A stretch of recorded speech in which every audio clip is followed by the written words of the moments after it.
ମାନେ ଆଜି ଆମେ ଆମ ସପ୍ତମ ଶ୍ରେଣୀ ସାମାଜିକ ବିଜ୍ଞାନର ତୃତୀୟ ଚାପ୍ଟର ଭାରତର ଜଳବାୟୁର ଅଭ୍ୟାସ ପ୍ରଶ୍ନପତ୍ର କରିବା। 1 ନମ୍ବର ପିଲାମାନେ ଆମକୁ ଦେଇଛି ଜଳବାୟୁର ନିୟମାବଳୀ ଗୁଡ଼ିକ ସହ ସେମାନଙ୍କର ଫଳାଫଳ ଆମେ ସଂଯୋଗ କରିବା। ତାହେଲେ ଦେଖ ପିଲାମାନେ, ଅକ୍ଷାଂଶ ପିଲାମାନେ ଉତ୍ତର ଓ ଦକ୍ଷିଣରେ ବିଭିନ୍ନ ଜଳବାୟୁ ସୃଷ୍ଟି କରେ। ଅକ୍ଷାଂଶ ସମୁଦ୍ର ପତନ ଠାରୁ ଉଚ୍ଚତା କ'ଣ ସୃଷ୍ଟି କରେ? ଉଚ୍ଚ ସ୍ଥାନକୁ ଥଣ୍ଡା ରଖେ ଏବଂ ସମୁଦ୍ରର ସମୀପତା ତାପକୁ ନିୟନ୍ତ୍ରଣ କରେ ଓ ମୌସୁମୀର ବାୟୁ ଗ୍ରୀଷ୍ମ ଋତୁରେ ଭାରତକୁ ଆର୍ଦ୍ର ବାୟୁ ଆଣେ। 2 ନମ୍ବର ଆମକୁ ଦେଇଛି ପାଗ ଓ ଜଳବାୟୁ ମଧ୍ୟରେ ପାର୍ଥକ୍ୟ କ'ଣ କୁହ?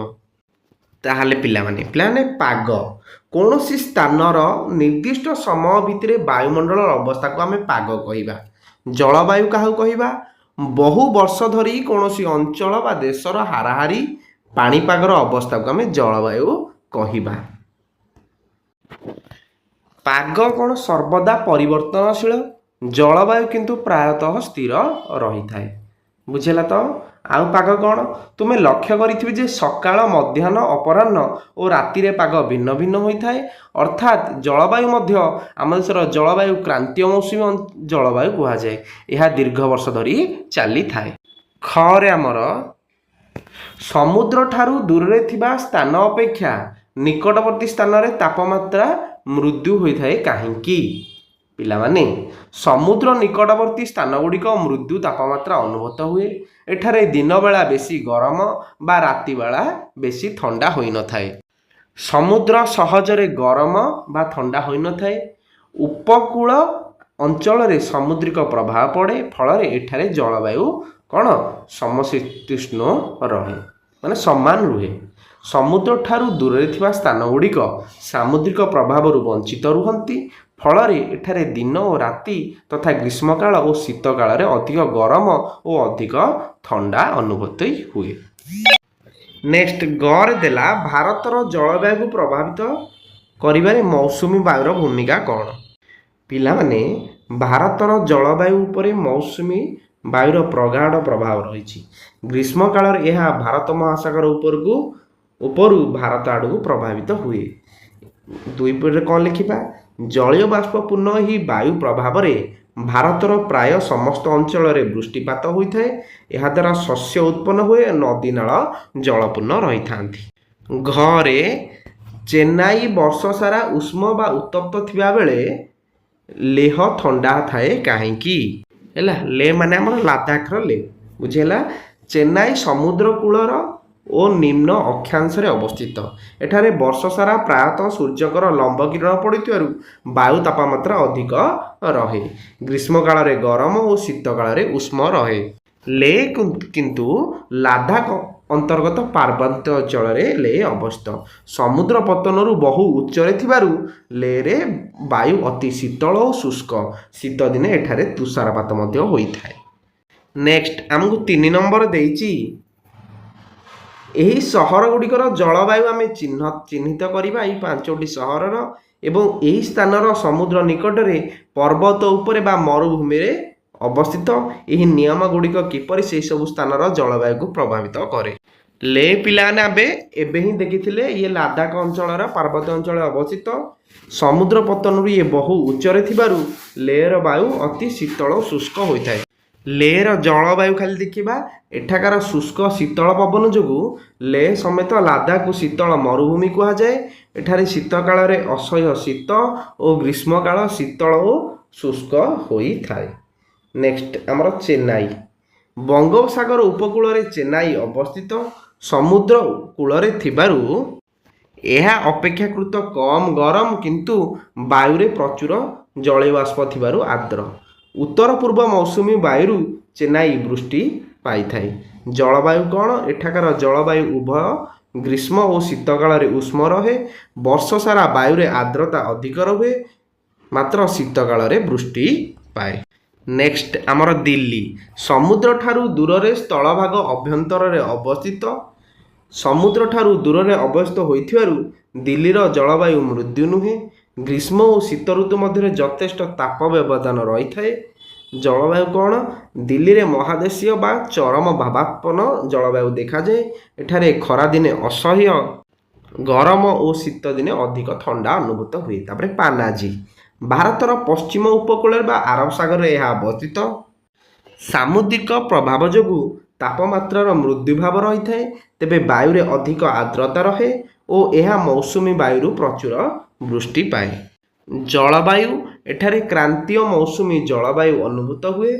ବର୍ଷ ସାରା ବାୟୁ ଉଷ୍ମ ଓ ଆର୍ଦ୍ର ରହେ ଏବଂ ମୌସୁମୀ ଜନିତ ପ୍ରଚୁର ବୃଷ୍ଟିପାତ ପାଇଥାଏ।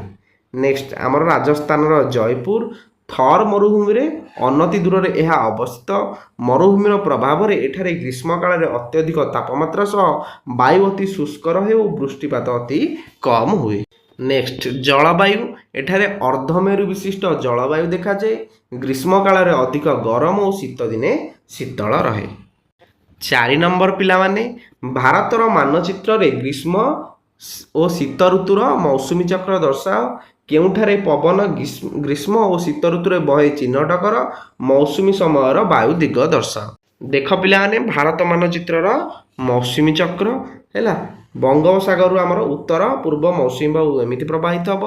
ଉତ୍ତର ପୂର୍ବ ମୌସୁମୀ ବାୟୁ ଏଇଟା, ଏପଟେ ହେଲା ଦକ୍ଷିଣ ପୂର୍ବ ମୌସୁମୀ ବାୟୁ ହେଲା, ଏଇଟା ଦକ୍ଷିଣ ପଶ୍ଚିମ ମୌସୁମୀ ବାୟୁ। ଏପଟା ହେଲା ଦେଖ, ଏଇଟା ହେଲା ବଙ୍ଗୋପସାଗର ଯାହାକି ଆମ ଓଡ଼ିଶା ଉପକୂଳରେ ଅବସ୍ଥିତ। ଏପଟା ହେଉଛି ଆରବ ସାଗର, ମନେ ରଖିଥାଉ। ସେ ଥିଲା ଆମର ବାୟୁର ଦିଗ। ବର୍ତ୍ତମାନ ଗ୍ରୀଷ୍ମ ଋତୁରେ ଆମର ପବନର ଦିଗ, ଏଇଟା ଗ୍ରୀଷ୍ମ ମୌସୁମୀ ହିମାଳୟ ହେଲା, ଏପଟା ମଧ୍ୟ ଏମିତି ଗ୍ରୀଷ୍ମ ମୌସୁମୀ ପ୍ରବାହିତ ହେଉଛି। 5 ନମ୍ବର ପ୍ରଶ୍ନ ପିଲାମାନେ, ଭାରତର କୃଷି ଓ ପାଗ ସହିତ ଜଡ଼ିତ ପର୍ବପର୍ବାଣି ଅକ୍ଷୟ ତୃତୀୟା ଓ ହୋଲି ଦର୍ଶାଇ ରଙ୍ଗୀନ ପୋଷ୍ଟରମାନ ପ୍ରସ୍ତୁତ କର। ଏହି ପର୍ବପର୍ବାଣିର ଚିତ୍ର ବା ଛବି ଅଙ୍କନ କର। ପିଲାମାନେ, ଏ ପୂର୍ବଟା ହେଉଛି ଆମର ଅକ୍ଷୟ ତୃତୀୟା, ଯେଉଁଠି କୃଷି କାର୍ଯ୍ୟର ଆରମ୍ଭ ହୁଏ। ବୁଝିଲା, ହେଲା ହୋଲି ଆମର ରଙ୍ଗର ପର୍ବ। 6 ନମ୍ବର ପିଲାମାନେ ଆମକୁ ଦେଇଛି, ନିଜକୁ ଜଣେ କୃଷକ ମନେକର। ବର୍ଷା ଋତୁ ପାଇଁ ତୁମେ କିପରି ପ୍ରସ୍ତୁତ ରହିବ ସେ ସମ୍ବନ୍ଧରେ ଏକ କ୍ଷୁଦ୍ର ଅନୁଚ୍ଛେଦ ଲେଖ। ଏକ ଚାଷୀ ହିସାବରେ ବର୍ଷା ଋତୁ ଆସିବା ପୂର୍ବରୁ ମୋତେ ଅନେକ ପ୍ରାକ୍ ପ୍ରସ୍ତୁତିର ଆବଶ୍ୟକତା ରହିଛି। ଚାଷ ପାଇଁ ଆବଶ୍ୟକ ହଳ, ଲଙ୍ଗଳ ଓ ଅନ୍ୟାନ୍ୟ ଯନ୍ତ୍ରପାତି ଗୁଡ଼ିକ ପ୍ରସ୍ତୁତ କରି ରଖିବା ନିତାନ୍ତ ଆବଶ୍ୟକ। ଚାଷ ଜମିକୁ ହଳ କରି ସେଥିରୁ ଘାସ ଅନାବନା ଗଛ ଗୁଡ଼ିକୁ କାଢ଼ି ସଫା କରିବାକୁ ପଡ଼ିବ। ଧାନ ବିହନ ମଧ୍ୟ ଯୋଗାଡ଼ କରି ରଖିବାକୁ ହେବ। ବିଲରେ ଗୋବର ଖତ ଦେଇ ଜମିର ଉର୍ବରତା ବଢ଼ାଇବା ଆବଶ୍ୟକ। ନିଜ ଘର ଓ ଗୁହାଳର ମରାମତି ଭଲ ଭାବେ କରିବା ଦରକାର, ଯେପରି ଚାଳରୁ ପାଣି ନ ଗଳେ। ଗୋରୁଗାଈ ତଥା ଅନ୍ୟାନ୍ୟ ଗୃହପାଳିତ ପଶୁଙ୍କ ପାଇଁ ଶୁଖିଲା ଖାଦ୍ୟ ତଥା ଛଣ ଆଦି ଯୋଗାଡ଼ କରିବାକୁ ପଡ଼ିବ। ତଳି ପକାଇବାକୁ ଜମି ପ୍ରସ୍ତୁତ କରି ରଖିବାକୁ ହେବ। ସମବାୟ ସଂସ୍ଥାରୁ ସାର ଓ କୀଟନାଶକ ଆଣି ଘରେ ରଖିବାକୁ ପଡ଼ିବ। ଆଉ କ'ଣ କରିବା? ଚାଷ ଜମିର ହିଡ଼ ଆଦିକୁ ମଜବୁତ କରିବାକୁ ହେବ, ଯଦ୍ୱାରା ଜମିରେ ପାଣି ରହିପାରିବ। ଚାଷ ଜମି ଚାରିପଟେ ଜଳ ନିଷ୍କାସନ ବ୍ୟବସ୍ଥାର ତଦାରଖ ଆବଶ୍ୟକ, ଫଳରେ ପାଣି ଜମି ହୋଇ ରହିବ ନାହିଁ। ମୌସୁମୀ ବର୍ଷାର ସଫଳତା ବା ବିଫଳତା ଉପରେ ଦୃଷ୍ଟି ରଖି ଭବିଷ୍ୟତ କାର୍ଯ୍ୟପନ୍ଥା ସ୍ଥିର କରିବାକୁ ହେବ। ଗ୍ରାମ ଠାକୁରାଣୀଙ୍କୁ ପ୍ରାର୍ଥନା କରିବି ଯେ ଏଥର ମୌସୁମୀ ବୃଷ୍ଟିପାତ ଠିକ୍ଠାକ୍ ହେଉ ଓ ଭଲ ଫସଲ ଫଳୁ। ନେକ୍ସଟ 7 ନମ୍ବର ଆମର ପ୍ରାକୃତିକ ବିପର୍ଯ୍ୟୟ, ବାତ୍ୟା, ବନ୍ୟା, ଭୂସ୍ଖଳନ ଓ ବନାଗ୍ନି ଚିହ୍ନଟ କର। ଏଗୁଡ଼ିକର କାରଣ ଓ ପ୍ରଭାବ ସମ୍ପର୍କରେ ଛୋଟ ପ୍ରବନ୍ଧ ଲେଖ।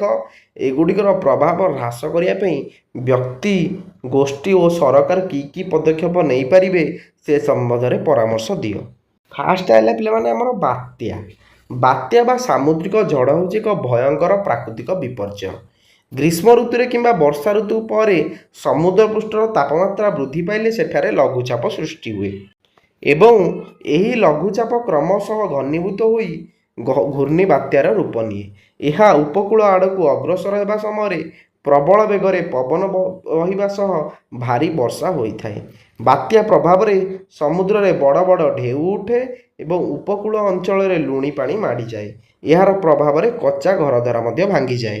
ନେକ୍ସଟ ଆମର ବନ୍ୟା। ବନ୍ୟା ହେଉଛି ଜଳପ୍ଲାବନ ଦ୍ୱାରା ସୃଷ୍ଟି ହେଉଥିବା ଅନ୍ୟ ଏକ ବିପର୍ଯ୍ୟୟ। ଲଗାଣ ବର୍ଷା କିମ୍ବା ନଦୀର ଉପର ମୁଣ୍ଡରେ ଅତ୍ୟଧିକ ବୃଷ୍ଟିପାତ ହେଲେ ନଦୀର ଜଳସ୍ତର ହଠାତ୍ ବୃଦ୍ଧି ପାଏ। ନଦୀର ଜଳଧାରଣ କ୍ଷମତା କମିଗଲେ ଏବଂ ନଦୀବନ୍ଧ ଭାଙ୍ଗିଗଲେ ଚାରିଆଡ଼େ ବନ୍ୟା ପରିସ୍ଥିତି ସୃଷ୍ଟି ହୁଏ। ବ୍ୟାପକ ଜଙ୍ଗଲ କ୍ଷୟ ଏବଂ ଅବୈଜ୍ଞାନିକ ସହରୀକରଣ ଯୋଗୁଁ ବର୍ଷା ଜଳ ଠିକ୍ ଭାବରେ ନିଷ୍କାସିତ ହୋଇନପାରିବା ବନ୍ୟାର ଅନ୍ୟତମ କାରଣ। ବନ୍ୟା ଫଳରେ ହଜାର ହଜାର ହେକ୍ଟର ଚାଷ ଜମି ବାଲିଚର ହୋଇଯାଏ ଏବଂ ଫସଲ ନଷ୍ଟ ହୁଏ। ଲୋକମାନଙ୍କର ଘରଦ୍ୱାର ଭାଙ୍ଗିଯିବା ସହ ସେମାନେ ନିରାଶ୍ରୟ ହୋଇପଡ଼ନ୍ତି। ବନ୍ୟା ଜଳ କମିବା ପରେ ପାନୀୟ ଜଳ ଦୂଷିତ ହୋଇ ହଇଜା ଏବଂ ଝାଡ଼ା ବାନ୍ତି ଭଳି ଜଳବାହିତ ରୋଗ ମଧ୍ୟ ବ୍ୟାପିଥାଏ। ପରିବହନ ବ୍ୟବସ୍ଥା ମଧ୍ୟ ବନ୍ଦ ହୋଇଯିବା ସହ ବହୁ ସଂଖ୍ୟାରେ ମଣିଷ ଓ ଗୃହପାଳିତ ପଶୁଙ୍କର ଜୀବନହାନି ଘଟିଥାଏ। ନେକ୍ସଟ, ଭୂସ୍ଖଳନ। ପିଲାମାନେ, ଭୂସ୍ଖଳନ ମୁଖ୍ୟତଃ ପାହାଡ଼ିଆ ଓ ପାର୍ବତ୍ୟ ଅଞ୍ଚଳରେ ଦେଖାଯାଉଥିବା ଏକ ବିପଦଜନକ ସମସ୍ୟା। ଅତ୍ୟଧିକ ବର୍ଷା, ଭୂମିକମ୍ପ କିମ୍ବା ବାଦଲଫଟା ବର୍ଷା କାରଣରୁ ପାହାଡ଼ରୁ ମାଟି, ବିରାଟ ପଥର ଖଣ୍ଡ କିମ୍ବା କାଦୁଅ ହଠାତ୍ ତଳକୁ ଖସି ଆସିବାକୁ ଭୂସ୍ଖଳନ କୁହାଯାଏ। ବୃକ୍ଷ ଛେଦନ, ପାହାଡ଼ କାଟି ରାସ୍ତା ନିର୍ମାଣ ଓ ଖଣି ଖନନ ଭଳି ମାନବୀୟ କାର୍ଯ୍ୟକଳାପ ଯୋଗୁଁ ପାହାଡ଼ର ମାଟି ଦୁର୍ବଳ ହୋଇ ଏହା ଘଟିଥାଏ। ଭୂସ୍ଖଳନ ଯୋଗୁଁ ପାହାଡ଼ିଆ ରାସ୍ତାଗୁଡ଼ିକ ବନ୍ଦ ହୋଇଯାଏ ଏବଂ ଗମନାଗମନ ମଧ୍ୟ ବାଧାପ୍ରାପ୍ତ ହୁଏ। ପାହାଡ଼ ତଳେ ଥିବା ଗାଁ ଏବଂ ଘରଦ୍ୱାର ମାଟି ତଳେ ପୋତି ହୋଇଯିବା ଫଳରେ ଅନେକ ଲୋକଙ୍କର ମୃତ୍ୟୁ ଘଟେ। ନଦୀ ଗର୍ଭରେ ପଥର ଖସି ପଡ଼ିଲେ ନଦୀର ଗତିର ପଥ ଅବରୋଧ ହୋଇ ହଠାତ୍ ବନ୍ୟା ସୃଷ୍ଟି। ନେକ୍ସଟ, 4 ନମ୍ବର ଆମର ବନାଗ୍ନି। ବନାଗ୍ନି ବା ଜଙ୍ଗଲ ନିଆଁ ଏକ ଭୟାବହ ପ୍ରାକୃତିକ ତଥା ମାନବକୃତ ବିପର୍ଯ୍ୟୟ। ଗ୍ରୀଷ୍ମ ଋତୁରେ ଅତ୍ୟଧିକ ଉତ୍ତାପ ଯୋଗୁଁ ଶୁଖିଲା ପତ୍ର ଓ ଡାଳ ମଧ୍ୟରେ ଘର୍ଷଣ ହୋଇ ଆପେ ଆପେ ନିଆଁ ଲାଗିଯାଏ। ବେଳେବେଳେ ବଜ୍ରପାତ କିମ୍ବା ଜଙ୍ଗଲକୁ ଯାଉଥିବା ଲୋକଙ୍କ ଖାମଖିଆଲି ମନୋଭାବ ଯୋଗୁଁ ମଧ୍ୟ ଜଙ୍ଗଲରେ ନିଆଁ ବ୍ୟାପିଥାଏ। ଏହି ନିଆଁ ପବନ ସଂସ୍ପର୍ଶରେ ଆସି ଖୁବ୍ ଶୀଘ୍ର ବ୍ୟାପିଯାଏ ଏବଂ ଏହାକୁ ଆୟତ୍ତ କରିବା କଷ୍ଟକର ହୋଇପଡ଼େ। ବନାଗ୍ନି ଯୋଗୁଁ ବହୁ ମୂଲ୍ୟବାନ ଗଛଲତା, ଔଷଧୀୟ ବୃକ୍ଷ ମଧ୍ୟ ପୋଡ଼ି ନଷ୍ଟ ହୋଇଯାଏ। ତାହେଲେ ପ୍ରାକୃତିକ ବିପର୍ଯ୍ୟୟର ହ୍ରାସ ପାଇଁ ଆମେ କ'ଣ ପଦକ୍ଷେପ ନେଇପାରିବା? ହେଲା, ଏହି ସମସ୍ତ ବିପର୍ଯ୍ୟୟର ମୁକାବିଲା କରିବା ପାଇଁ ବ୍ୟକ୍ତି, ଗୋଷ୍ଠୀ ଏବଂ ସରକାର ନିମ୍ନଲିଖିତ ପଦକ୍ଷେପ ଗୁଡ଼ିକ ଗ୍ରହଣ କରିପାରିବେ। କ'ଣ କ'ଣ ହେବ? ପୂର୍ବ ପ୍ରସ୍ତୁତି। ପ୍ରତ୍ୟେକ ପରିବାର ନିଜ ଘରେ ଏକ ଜରୁରୀକାଳୀନ ପ୍ରସ୍ତୁତ ରଖିବା ଉଚିତ। ହେଲା, ଜରୁରୀକାଳୀନ କିଟ୍, ଏଥିରେ ଟର୍ଚ୍ଚ, ବ୍ୟାଟେରୀ, ରେଡ଼ିଓ, ପ୍ରାଥମିକ ଚିକିତ୍ସା ବାକ୍ସ, ଶୁଖିଲା ଖାଦ୍ୟ ଏବଂ ପିଇବା ପାଣି ମହଜୁଦ ରହିବା ଆବଶ୍ୟକ। ନେକ୍ସଟ, ଆମେ ସତର୍କତା ଓ ସଚେତନତା ହେବା ଆବଶ୍ୟକ ଏବଂ ପରିବେଶ ସୁରକ୍ଷା ଦିଗରେ ଦୃଷ୍ଟି ଦେବା ଆବଶ୍ୟକ। ସରକାର କ'ଣ ପଦକ୍ଷେପ ନେଇପାରିବେ? ଆଗରୁ ଲୋକଙ୍କୁ ରେଡ଼ିଓ, ଟେଲିଭିଜନ ମାଧ୍ୟମରେ ସତର୍କ କରିବା ଦରକାର। ଉଦ୍ଧାର ଓ ରିଲିଫ୍ କାର୍ଯ୍ୟ କରିବା ଦରକାର। ବିପର୍ଯ୍ୟୟ ସମୟରେ ଲୋକଙ୍କୁ ଉଦ୍ଧାର ବା ରିଲିଫ୍ କାର୍ଯ୍ୟ ଯୋଗାଇ ଦେବା ଦରକାର। ଦୀର୍ଘକାଳୀନ ଯୋଜନା, ବନ୍ୟା ନିୟନ୍ତ୍ରଣ ପାଇଁ ନଦୀବନ୍ଧ ନିର୍ମାଣ, ମରାମତି କରିବା, ଉପକୂଳବର୍ତ୍ତୀ ଅଞ୍ଚଳରେ ବ୍ୟାପକ ହେନ୍ତାଳ ବଣ ସୃଷ୍ଟି କରିବା ଏବଂ ବିପର୍ଯ୍ୟୟ ପରେ କ୍ଷତିଗ୍ରସ୍ତ ଲୋକଙ୍କୁ ଘର ତଥା ଚାଷ ପାଇଁ ଆର୍ଥିକ ସହାୟତା ଯୋଗାଇ ଦେବା। ଧନ୍ୟବାଦ ପିଲାମାନେ।